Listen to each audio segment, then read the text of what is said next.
나누겠습니다. 무너진 예루살렘 성벽이 52일 만에 재건되었습니다. 성벽 재건은 처음에는 불가능해 보였어요.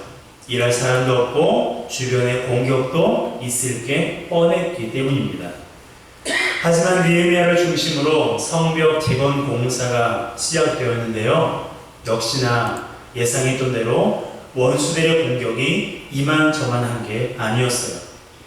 내부적으로도 예상하지 못했던 문제가 발생하기도 했습니다. 그럼에도 불구하고 성벽 재건 공사는 중단되거나 늦어지지 않았어요. 하나님께서 형통하게 하신다는 믿음으로 공사를 했기 때문입니다. 그 결과 52일 만에 성벽이 완공된 거예요. 그걸 본 이스라엘 백성들이 얼마나 좋아했을까요? 그들이 얼마나 감개무량했을까요? 하지만 이것이 끝이 아니었습니다. 그들은 성벽이 완공되었다고 해서 기쁨에 도취하여 안주하지 않았어요.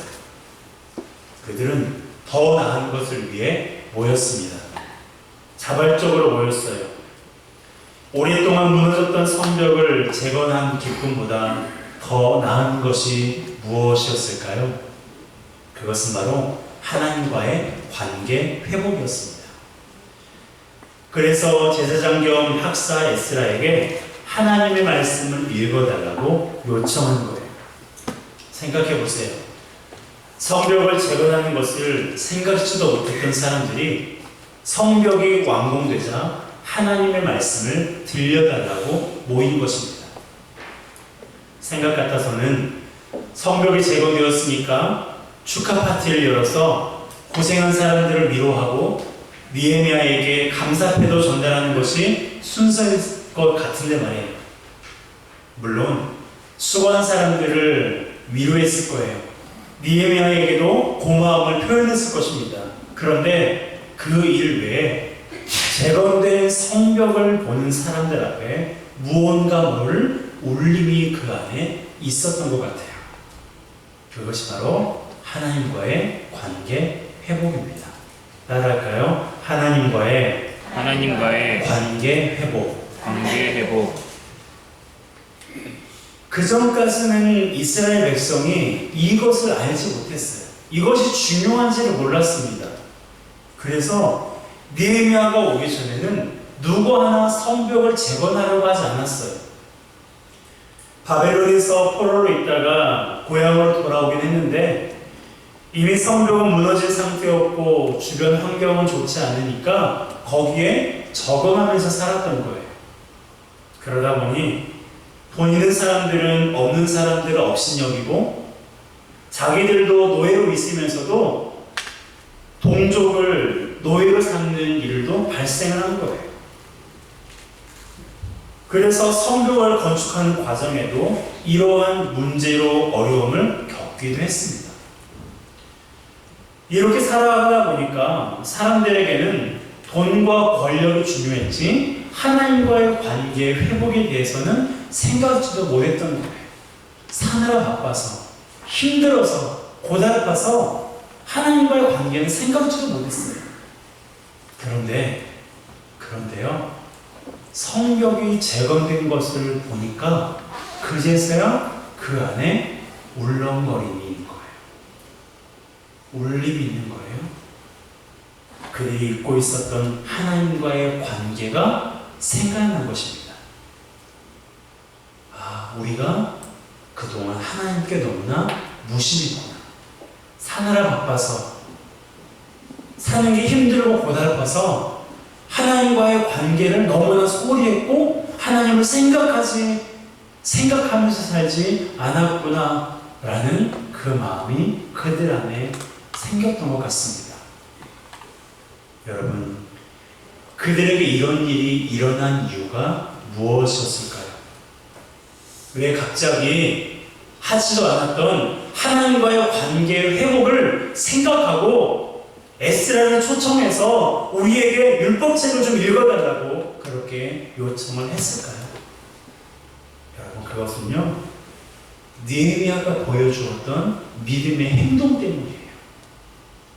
느헤미야가 성벽 재건공사의 총독이기도 했지만 그가 일을 하는 과정 가운데 그저 사람들에게 이것 해라 저것 해라 군림하고 지시하고 통치한 것이 아니라 그도 똑같이 고생했고 그리고 어려움이 있을 때마다 그가 보여주었던 믿음의 행동 때문에 그들이 성벽이 다 완공된 것을 보면서 그제서야 아차 싶은 거예요. 여러분, 느헤미야가 예루살렘에 와서 했던 그런 일련의 행동들을 한번 생각해 보세요. 느헤미야가 예루살렘에 와서 처음에 했던 행동이 무엇이었습니까? 생각나십니까? 조용히 하나님께 기도하는 일이었어요. 말씀드렸죠? 느헤미야는 아닥사스다 왕의 허락을 받고 왔어요. 시간이 별로 없었어요. 시간이 정해진 거예요. 그러면 서둘러야죠. 빨리빨리 일을 해야 되죠. 그런데 그렇지 않았어요. 예루살렘에 도착하자마자 예루살렘 성벽으로 돌아보지도 않았어요. 사람들을 모아서 빨리 일을 시작하자 그렇게 촉구하지도 않았어요. 뭘 했다고요? 조용히 하나님 앞에 기도했어요. 하나님께서 응답하실 때까지. 그리고 기도의 응답을 받은 후에 가서 사람들에게 했던 말이 뭐예요? 하나님의 선한 손이 도우셨다는 거예요. 또한 대적들이 조롱할 때에는 어떤 말로 대응했습니까? 하늘의 하나님이 우리를 형통하게 하신다고 선포했어요. 암몬 사람 도비아가 여우가 올라가도 성벽이 무너질 거라고 업신여길 때는 어떻게 했어요? 일하는 사람들과 함께 하나님께 기도했어요. 느헤미야 4장 4절입니다. 함께 읽습니다. 우리 하나님이여 들으시옵소서. 우리가 업신여김을 당하나이다. 원하건대 그들이 욕하는 것을 자기들의 머리에 돌리사 노략거리가 되어 이방에 사로잡히게 하시고. 아멘. 누가 여러분에게 욕을 해도요, 욕하지 마세요. 하나님께 말하세요. 하나님, 제가 나를 욕했어요. 하나님, 저 사람이 나를 조롱했어요. 하나님, 저 사람이 나를 업신여겼어요. 나를 비난했어요. 그럼 어떡해요? 하나님이 갚아주시거든요. 느헤미야가 그렇게 했어요. 또한 대적들이 성을 공격해서 사람들을 죽이려고 할 때는 느헤미야가 파수꾼을 두어 성을 지키겠고요. 일하는 사람들에게는 칼을 차고 일을 하게 했어요. 이렇게 하면 되겠다고 결심한 이유가 있어요. 바로 하나님께 기도해서 응답받았기 때문입니다. 느헤미야 4장 9절 말씀 함께 읽습니다. 우리가 우리 하나님께 기도하며 그들로 말미암아 파수꾼을 두어 주야로 방비하는데. 느헤미야 혼자 기도하지 않았어요. 우리가 우리 하나님께 기도했다라고 고백하고 있어요. 사람들과 함께 이 어려움을, 이 공격을 어떻게 우리가 지혜롭게 대처할 것인가 하나님 앞에 묻고 응답을 구한 거예요. 이뿐만이 아닙니다. 대적들이 하도 안 되니까 마침내는 느헤미야를 죽이려고 했어요. 그래서 만나자고도 하고 사람들이 신임을 받지 못하게 하려고 하나님께 죄를 짓게 하려고 했어요. 하지만 이것도 느헤미야에게 통했나요? 통하지 않았나요? 통하지 않았어요. 그 이유가 뭘까요? 그 이유가 뭐예요? 하나님께 기도했기 때문이에요. 느헤미야 9장 9절입니다. 함께 읽습니다. 이는 그들이 다 우리를 두렵게 하고자 하여 말하기를 그들의 손이 피곤하여 역사를 중지하고 이루지 못하리라 하니라. 이제 내 손을 힘있게 하옵소서 하였노라. 아멘. 이제 내 손을 힘있게 하옵소서. 하나님, 내가 낙심하지 말고, 내가 두려워하지 말고, 나뿐만 아니라 나와 함께 일하는 사람들이 두려워하지 말고 우리 손을 힘있게 하셔서 끝까지 이 일을 감당하게 하여 주시옵소서. 여러분, 이처럼 느헤미야는 무슨 일이 있을 때마다 하나님께 기도했어요. 말씀드린 대로 혼자서 기도하기도 했지만 사람들과 함께 기도하기도 했어요. 그리고 내가 무엇을 했다고 말하지 않고 하나님의 선한 손이 나를 도우셨다고 말하면서 하나님을 드러냈습니다. 하나님께 그 모든 영광을 다 올려드린 거예요. 그 모습을 보고 있던 사람들이 뭘 느꼈겠어요? 이야, 느헤미야 참 믿음 좋구나. 저 사람 그래, 참 사람이 된 사람이야. 물론 그렇게도 생각했겠죠. 그렇죠. 그런데요, 느헤미야가 무슨 일을 할 때마다 하나님 앞에 기도하고 결정하고 담대하게 일을 진행하는 것을 보고 사람들이 그 마음에 뭘 생각하겠어요? 아, 하나님과 가까우면, 하나님과 관계가 회복이 되면 이러한 놀라운 일을 나도 경험할 수 있겠다. 이 모든 일을 느헤미야를 통하여서 하나님께서 하셨구나 라는 생각을 하지 않았겠습니까? 기본적으로 이스라엘 백성들에게는 하나님에 관한 그런 신앙이 있었거든요. 그동안 하나님을 외면하면서 살았고 하나님과 관계 회복을 생각지도 않았던 사람들이 느헤미야가 그 시간 동안 했던 믿음의 행동들을 보면서 그들 마음 가운데도 하나님과의 관계 회복에 대한 갈망이 생긴 거예요. 그래서 에스라에게 율법책을 읽어달라고 요청했고 하나님의 말씀을 듣자 자신의 죄를 회개하며 탄식했습니다. 9절 말씀 함께 읽습니다. 백성이 율법의 말씀을 듣고 다 오는지라 총독 느헤미야와 제사장 겸 학사 에스라와 백성을 가르치는 레위 사람들이 모든 사람에게 이르기를 오늘은 너희 하나님 여호와의 성일이니 슬퍼하지 말며 울지 말라 하고. 백성들이 어떻게 했다고요? 율법의 말씀을 듣고 다 울었어요. 왜 울었을까요? 그동안 하나님을 믿지 않았던 죄, 하나님을 외면했던 죄, 하나님께 기도하지 않았던 죄, 하나님의 주권을 인정하지 않았던 죄, 하나님과의 관계 회복을 위해서 노력하지 않았던 자신들의 그 어리석음을 하나님 앞에 고백하면서 울었던 거예요. 탄식했던 것입니다. 그런데 이때 느헤미야와 다른 지도자들이 어떻게 했어요? 울지 말라고 했어요. 왜요? 오늘은 여호와의 성일이다. 여기서 말하는 여호와의 성일은 나팔절을 가리키는데요. 여러분, 나팔절이란 말 그대로 나팔을 부는 날이에요. 그런데 왜 나팔을 부느냐? 그 이유가 하나님의 은혜와 구원을 즐거워하는 날이기 때문에 그렇습니다. 하나님이 이스라엘 백성을 애굽에서 건져내신 그 날, 하나님께서 은혜 베풀어 주시고 구원하신 그 날을 기념하기 위해서 나팔을 길게 불면서 즐거워하며 기뻐했던 거예요. 그 날이 바로 나팔절입니다. 그래서 이스라엘 백성들에게 울지 말라고, 근심하지 말고 즐거워하고 먹고 마시라고 나누라고 말하고 있는 거예요. 보세요. 그동안 하나님과의 관계 회복에 대해서 생각지도 않았던 사람들이 말씀을 듣고 회개하면서 하나님과의 관계를 회복했어요. 여러분, 우리 주변에는 하나님을 알지 못하는 사람들도 있고 하나님을 외면하는 사람들도 있어요. 하나님을 믿고는 있지만 온전한 믿음이 없어서 상황에 따라 믿음이 흔들리고 하나님을 원망하는 사람들도 있어요.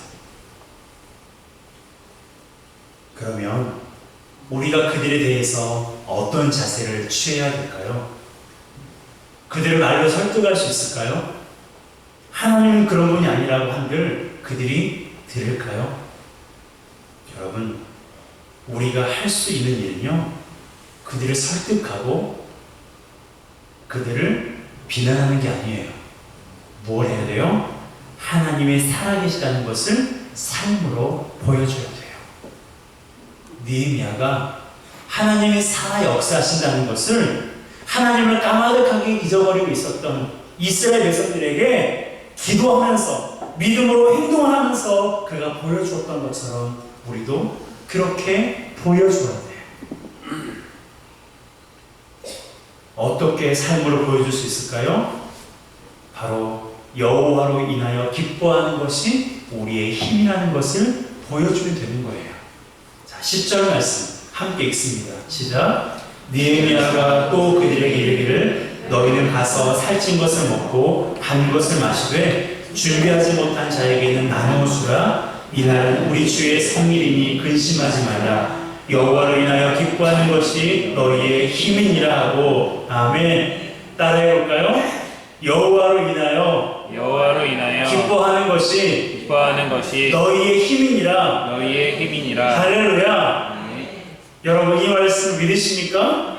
여호와로 인하여 기뻐하는 것이 너희의 힘이니라. 여러분, 여호와로 인하여 기뻐한다라는 게 무슨 뜻이에요? 기뻐하는 이유가 누구에게 있다는 말입니까? 하나님께 있다는 말이에요. 여호와 하나님께 있다는 말입니다.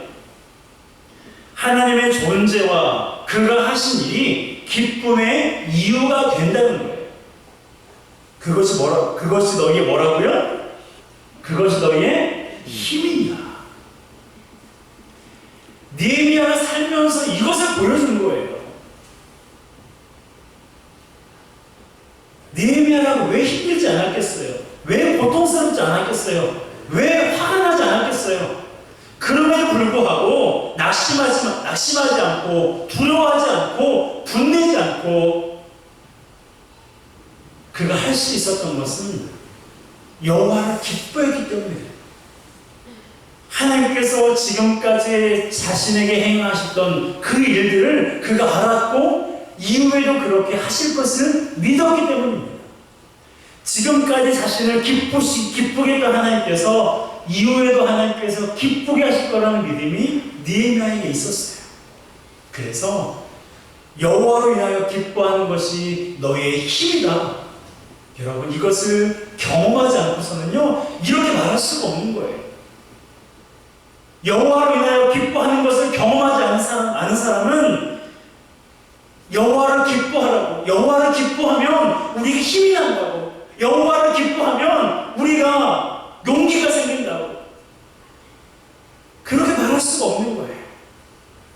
이 시간 예배하는 우리 모든 지체들이 여러분, 우리 한 사람 한 사람 여호와로 인하여 기뻐하기를 주님의 이름으로 축복합니다. 그것이 우리의 힘이라는 것을 경험하시기를 주님의 이름으로 축복합니다. 여러분, 일반적으로 사람들은요, 힘이 어디서 온다고 생각합니까? 돈과 권력으로 온다고 생각해요. 사실 이 사회가 돌아가는 것을 보면 그것이 맞는 것처럼 보이기도 합니다. 하지만 돈과 권력은 인생을 살아가는데 수단은 될 수 있지만 진정한 힘은 되지 못해요. 그런 말이 있잖아요. 돈으로 사람을 살 수는 있으나 그 사람의 마음은 살 수 없다. 돈으로 지위는 살 수 있어도 가슴에서 우러나오는 존경은 살 수 없다. 돈으로 쾌락은 살 수 있으나 마음속 깊은 곳의 기쁨은 살 수 없다. 여러분, 돈과 권력으로 할 수 있는 것이 많지만 할 수 없는 것이 더 많아요. 그러니 진정한 힘이 될 수 있습니까? 없습니까? 돈과 권력이 진짜 힘이라면, 우리의 기쁨이 돈에서 온다면, 권력에서 온다면 그걸 취하기 위해서 지금 여기 계시면 안 돼요. 주일날 왜 쉬세요? 돈 벌러 나가야죠. 지금 주일날 교회 왜 와요? 권력을 취하려고 사람들을 만나고 인맥을 쌓아가야죠. 하지만 우리가 알잖아요. 돈과 권력은 우리에게 진정한 힘이 아니에요. 우리에게 진정한 힘은 뭐라고요? 여호와로 인하여 기뻐하는 거예요. 여러분, 돈과 권력으로 할 수 없는 그 일은 하나님께서는 하실 수 있습니다. 아멘이십니까? 돈으로 사람의 마음은 살 수 없어요? 이건 인정하시죠? 그러면 하나님은 사람의 마음을 움직일 수 있습니까? 없습니까? 있으세요. 돈으로 지위를 살 수 없어요. 하지만 하나님께서는요, 사람들로 하여금 권위를 인정하게 하고 존중하게 하실 수 있는 그런 분이십니다. 진정한 마음속 깊은 곳의 기쁨도 하나님께서 우리에게 주실 때 가능한 거예요. 그렇다면 진정한 힘은 돈과 권력으로 인하여서 나오는 것이 아니라 여호와 하나님으로 인하여서 나온다는 사실을 기억하시길 바랍니다. 그것을 느헤미야가 알았기 때문에 대적들이 조롱하고 위협할 때에도 담대하게 성벽을 재건했던 거예요. 그 모습을 본 이스라엘 사람들이 하나님과의 관계 회복이 얼마나 중요한지를 알게 된 것입니다. 그러므로 우리 자신을 위해서, 그리고 우리 자녀들과 다음 세대를 위해서 우리가 해야 할 것이 뭐예요? 우리가 해야 할 가장 중요한 것이 무엇입니까? 따라합시다. 하나님으로 인하여 하나님을 위하여 기뻐하는 것입니다. 기뻐하는 것입니다. 하나님으로 인하여 기뻐하는 거예요. 그렇게 할 때 우리가 하나님께 형통하게 하시는 하나님을 경험할 수 있고요. 우리 자녀들이 우리를 보면서 나도 엄마 아빠처럼 하나님과의 관계를 회복해야겠구나 라는 생각을 갖게 된다니까요. 믿음이 없다고, 교회 다니지 않는다고 왜 그렇게 생각하냐고 핀잔 주지 마세요. 하나님이 살아계시다는 것을 내가 보여주면 되는 거예요. 사람들이 하나님 욕하면 화가 나시죠? 저도 화가 나요. 그런데요, 같이 욕할 필요 없어요. 같이 싸울 필요 없어요. 하나님이 살아계시다는 것을 내가 보여주면 그들이 하나님의 살아계심을 경험한다니까요. 여러분, 하나님은 우리를 형통하게 하시는 분이십니다. 하나님은 우리와 함께 하시는 분이십니다. 그러므로 그 모습을 우리 자녀들에게 보여주고, 하나님을 모르는 사람들에게 보여주고, 믿음이 연약한 사람들에게 보여주면 되는 거예요. 그러면 하나님과의 관계를 그들이 회복해서 어떤 환경에서도 낙심하지 않고 지혜롭고 담대하게 믿음의 길을 걸어갈 수 있는 것입니다. 여러분, 돈과 권력이 아닌 하나님으로 인하여 기뻐하는 삶을 살아가시기를 다시 한번 주님의 이름으로 축복합니다. 하나님으로 인하여 기뻐하는 것이 우리의 힘입니다.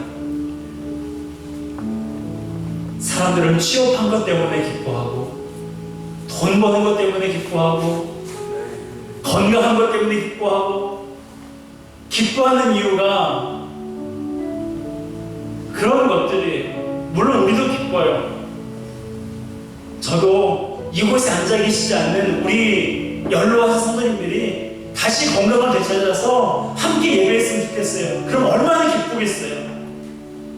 물론 그것도 우리에게 기쁨이에요. 그런데 진정한 기쁨은요, 여호와 하나님으로부터 오는 거예요. 하나님과의 관계가 친밀할 때, 하나님과 가까운 삶을 살아갈 때 진정한 참된 기쁨이 우리에게 오고, 그 기쁨이 우리에게 진정한 힘이 되는 것입니다. 그러므로 여호와로 인하여 기뻐하는 것이 너희의 힘이라는 이 말씀을 붙들고 앞으로의 모든 삶 가운데 여호와를 기뻐하는 우리 모두가 되시기를 주님의 이름으로 축복합니다. 함께 이 시간 찬양